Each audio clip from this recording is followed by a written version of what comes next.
సంవత్సరాల తరబడి ఎన్ని మందులు వాడినా మీ మోకాల నొప్పులు తగ్గట్లేదా? ప్రాణ పెయిన్ క్లినిక్ లో అత్యాధునిక చికిత్స. ఎన్డీపీఎస్ యాక్ట్ కింద అంటే డ్రగ్స్ కేసులో మీరు జైలుకి కూడా వెళ్ళొచ్చు. అవును. ఎందుకు మీకు డ్రగ్స్ ఏమన్నా అలవాటు ఉందా, లేకపోతే ఎవరైనా ఇరికించారా, లేకపోతే అసలు ఏం జరిగింది? లేదండి, డ్రగ్స్ ఆ ఎన్డీపీఎస్ యాక్ట్ కూడా 4 grams ఆఫ్ మెత్ డ్రగ్ అండి అది. దాంట్లో కూడా ఎండిఎంఏ అని రాశారు.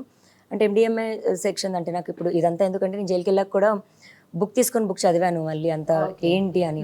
అంటే నా కోసం అప్పుడు ఫైట్ చేయడానికి కూడా ఎవరు లేదండి, నాది నేనే ఫైట్ చేసుకోవాల్సి వచ్చింది. కోర్టులో కూడా అంత బెయిల్ కూడా ఇవ్వలేదు, బయటికి రానివ్వలేదు నాకు. సెక్షన్ కూడా పెద్దగా వేశారు. అండ్ కన్జ్యూమర్ కూడా కాదు, అమ్ముతున్నట్టు సెక్షన్ అది వేశారు. సేల్ చేస్తున్నట్టు. అంటే అక్కడ చూపించాలి అన్న ఇంటెన్షన్. కన్జ్యూమర్ అన్నది అయితే నేను తీసుకుంటే నేను ఒక్కదాన్ని పాడవుతాను, అమ్ముతున్నది అయితే సమాజాన్ని పాడు చేస్తుంది. అంటే నన్ను బ్యాడ్ గా పోర్ట్రే చేయాలి అన్నది ఇప్పటి నుంచి కాదు, ఒక 8 నెలల నుంచి జరుగుతుంది. అది ఎవరు చేస్తున్నారు అలా? నన్ను వదిలించుకునే వాళ్ళే చేస్తున్నారనే చెప్పాలి కదండి. నేను బ్యాడ్ అంటే ఇప్పుడు 33 years నా హిస్టరీ బ్యాడ్ ఉండాలి. 1 year నుంచి ఎందుకు బ్యాడ్ ఉంటుంది? చెడ్డదాన్ని దొంగనైతే నా దొంగతనం, నా బుద్ధి, నాలో ఉండే దొంగతత్వం అన్నది ముందు నుంచి ఉండాలి కదండి. అంటే ఎవరు చేశారనేది మీ ఉద్దేశం? రాజ్ తరుణ్ చేశాడు అని నేను ప్రూవ్ చేయలేను, అన్ని వెనకాల జరుగుతాయి. కాకపోతే జరిగిన దాన్ని బట్టి చూస్తే అయితే నేను రాజ్ తరుణ్ అని, మాల్వి మల్హోత్రా అని అనుకుంటాను. ఇంకా అతనికి చేసే సపోర్టర్స్ అయి ఉంటారు. రాజ్ తరుణ్కి అలవాటు ఉందా డ్రగ్స్? లేదండి, లేదు, ఎవరికి లేదు కదా, ఆ గ్రూప్ లో ఎవరికి లేదు. రాజ్ తరుణ్కి అలవాటు లేదు. రాజ్ తరుణ్ వచ్చే ఫ్రెండ్స్ లో కూడా ఎవరికి లేదు. ఇప్పుడు నేనైతే తన మీద కోపంలో ఒక నిందేసి అబద్ధం చెప్పాల్సిన ఇది కూడా కాదు, లేదండి. ఈ మాన్వి మల్హోత్రా ఎప్పుడు ఎంటర్ అయ్యారు మీ లైఫ్ లోకి? 14 months అలా అవుతుంది. అంటే అందరు అమ్మాయిలాగే నేను అడిగేదాన్ని, గొడవ పెట్టుకునేదాన్ని, కానీ వెళ్ళిపోతుందేమో అని అనుకున్నాను. ఆ వెళ్ళడం కాస్త ఇంటెన్స్ అయింది, నేనే వెళ్ళిపోవడం వరకు వచ్చింది. ఛాలెంజ్లు అయ్యాయి. నాతో అమ్మాయి అక్టోబర్లోనే ఛాలెంజ్ చేసిందండి నేను జైలుకి పంపిస్తానని. January 28th నేను జైలుకి వెళ్ళాను. అండ్ నేను మళ్ళీ వెనక్కి వస్తున్న సంగతి ఎవరికి తెలియదు. నేను US నుంచి వస్తున్నాను. Delhi to New York, New York to Delhi ఉండే టికెట్ నాది.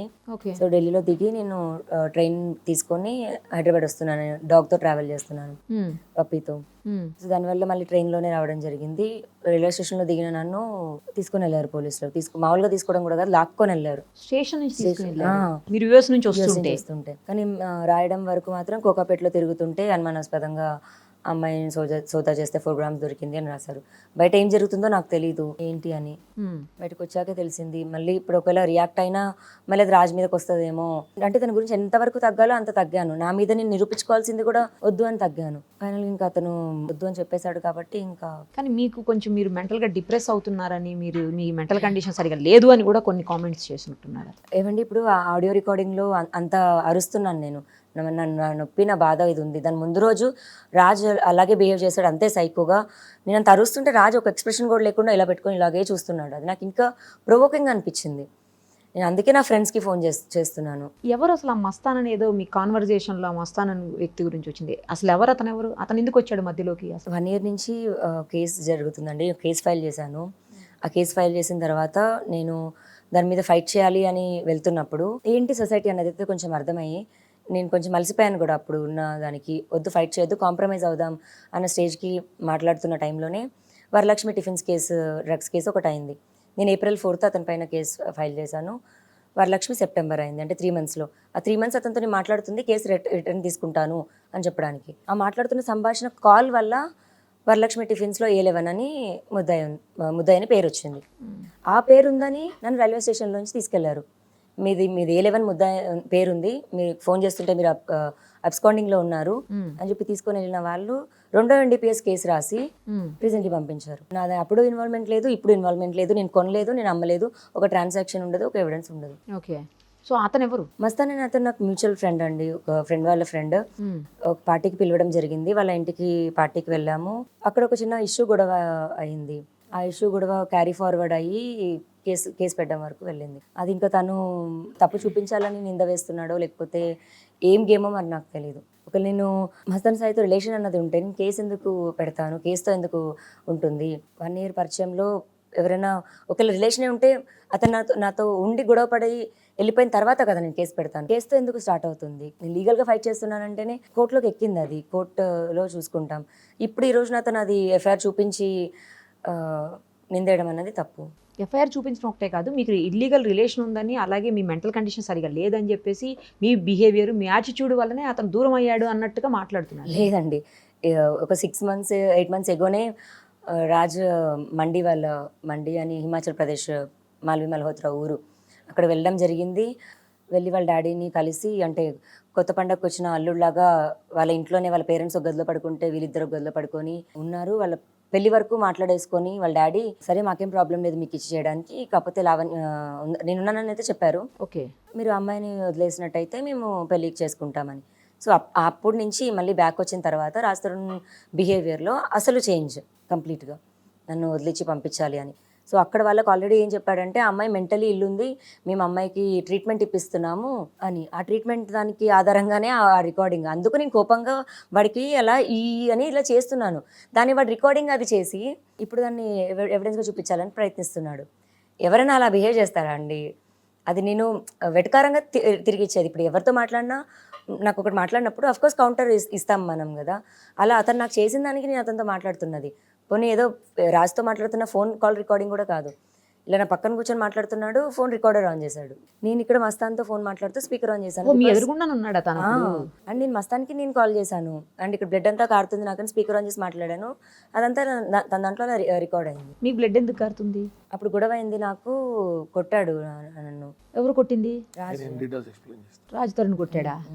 మరి అంత కొట్టి దెబ్బ తగిలి మీకు బ్లడ్ వచ్చేలాగా ఉంటే మీరు ఎందుకు కంప్లైంట్ చేయకుండా గమ్ముకున్నారు, కామ్గా ఎందుకున్నారు? ఇప్పుడు రాజు మీద ఏ రకంగా కంప్లైంట్ వచ్చినది కాంట్రవర్సీనే అవుతుంది కదండి, పెద్దదే అవుతుంది. ఇప్పుడు మొన్న కూడా ఒకటి వచ్చిన కంప్లైంట్ దానికి ఇంత ఇదైంది. కొట్టేళ్ళ తల్లిదండ్రులు కాలు పట్టుకుంటే ఏం చేయగలుగుతుందండి? ఎందుకు అంతా బయటకు వచ్చినప్పుడు అంతా బయట పెడదాం. బతిమాలుకుంటా బామాలుకుంటా ఈ అమ్మాయిని ఈ రకమైనటువంటి చిత్రవదలకు గురి చేసి కొట్టడం అసలు. అదే ఇప్పుడు అతను ఎన్నో మీడియా ముందుకు వచ్చి ఎన్నో పెద్ద పెద్ద మాటలు మాట్లాడుతున్న రాజ్ తరుణ్ చరిత్ర, ఈ అమ్మాయి మా చేతులు పట్టుకుని ఇప్పుడు కూడా బయట పెట్టద్దని చెప్పి నా భర్త పరువు తీద్దని అడుగుతా ఉంటే మేమేం మాట్లాడతామండి? ఇవన్నీ ఎక్కడి నుంచి? నువ్వు ఏ హాస్పిటల్లో ట్రీట్మెంట్లు చేయించావు? ఈ అమ్మాయికి ఫాలోపిన్ ట్యూబ్యూల్ రప్చర్ అయింది, 2 సార్లు అబార్షన్ అయిందా, మిస్క్యారేజ్ అయిందా? ఏం చేయమని చెప్పేవాడివి నువ్వు? ఆఫ్టర్ పోస్ట్ సెక్స్ నువ్వు బొప్పాయికాయలు తినమని చెప్పి ఎందుకు మాట్లాడేవాడివి? అసలు నీ చరిత్ర ఏంటి, నీ నేపథ్యం ఏంటి? ఇప్పుడు నా క్లయింట్ని కాపాడుకునే ప్రాసెస్లో తను అడిగిన ఒక కోరిక తీర్చాలి కాబట్టి మాట్లాడకపోవడం తప్ప నువ్వు ఏ హాస్పిటల్లో డబ్బులు కట్టి నువ్వు ఏమేమి చరిత్రలు చేసావు అంటే ఈ అమ్మాయికి ఉన్నంత ఓపిక సహనం మాకు ఉండదు కదండి. ఫస్ట్ ఆఫ్ ఆల్ ఈ కేసే మేము తీసుకోమని చెప్పాం. తీసుకోమని చెప్తే నీ అమ్మాయి నాకు తానాకు సంబంధించినటువంటి మిత్రులతో అమెరికా నుంచి కాల్ చేపించి అర్ధరాత్రి 12:15కి ఉదయం ఒక్కసారి ప్రూఫ్లు చూసి మీకు నచ్చకపోతే మీరు మాట్లాడండి అంటే ఆ తమ్ముడు కార్తీక్ చౌదరి ఈ అమ్మాయి ఇద్దరు కూడా వచ్చి అన్న ఇదిగో ప్రూఫ్స్, మేము అబద్ధం చెప్తున్నామంటే కేసు తీసుకోవద్దు, ఇది విషయం, నువ్వు అర్థం చేసుకుంటావు, నీకు చూపెడుతున్నావంటే 1.5 hours చూసిన తర్వాత నేరుగా ఇలా తీసుకుని పోలీస్ స్టేషన్కి వెళ్ళి పాత కంప్లైంట్ ఏదైతే మాల్వి మల్హోత్రా అది ఇచ్చిందో దాన్ని విత్డ్రా చేపించి, దేనిలో అయితే 91 CRPC కింద నోటీస్ ఇచ్చారో దాన్ని విత్డ్రా చేపించి ఈ అమ్మాయితో కొత్త కంప్లైంట్ ఉన్న వాస్తవాలతో 172 పైచిలుకు ప్రూఫ్స్తో ఇన్స్పెక్టర్ సబ్మిట్ చేయడం జరిగింది. ఎందుకు దాయడం? ఈ అమ్మాయికి విడాకులు ఇస్తారన్న వాట్సాప్ చాటింగ్లు ఇప్పుడు దాకా మీడియాకి బయటికి పెట్టద్దంటే ప్రతి ఒక్కడు రావడం ఈ అమ్మాయి బూతులు తిట్టిందంట, ప్రతి ఒక్కడు రావడం ఈ అమ్మాయి డ్రగ్స్కి అలవాటు అండి. ఎవడు చూశాడు? ఏ కేసులో మెడికల్స్ అయినాయి, ఏ కేసులో FSLకి వెళ్ళింది, ఏ కేసులో అమ్మాయి బ్లడ్ శాంపుల్స్ తీసుకున్నారు? మన భారతదేశంలో దౌర్భాగ్యం ఏంటంటే ఎవరి మీద ఏదైనా కేసు ఫెయిల్ అయితే పూర్వాపరాలు కూడా అవసరం లేకుండా ఆ కేసులో వాళ్ళ దోషుల కింద వీళ్ళని నిర్ధారించేసుకుంటారా? పిల్లలు లాక్కెళ్ళినటువంటి వీడియో కూడా పిల్ల బయట పెట్టద్దంటే సబ్జుడైస్ కేసు ఉంది కాబట్టి హైకోర్టులో క్వాష్ కేసు కాబట్టి మేము చూపించట్లా. ఈడ్చుకుని ఏంటి సార్ ఇక్కడ సూట్ కేసులు ఉన్నాయిగా, ఏమన్నాయి సార్ ఇందులో, ఏమన్నాయి సార్, నువ్వు రావే అని అనుకుంటా కారులోకి ఎక్కించుకెళ్ళినటువంటి వీడియోలు మేము హైకోర్టు సబ్మిట్ చేయలేదా? సుమన్ టీవీలో మీ పర్సనల్ అండ్ బిజినెస్ ప్రమోషన్స్ కోసం కింది నెంబర్కి కాంటాక్ట్ చేయండి.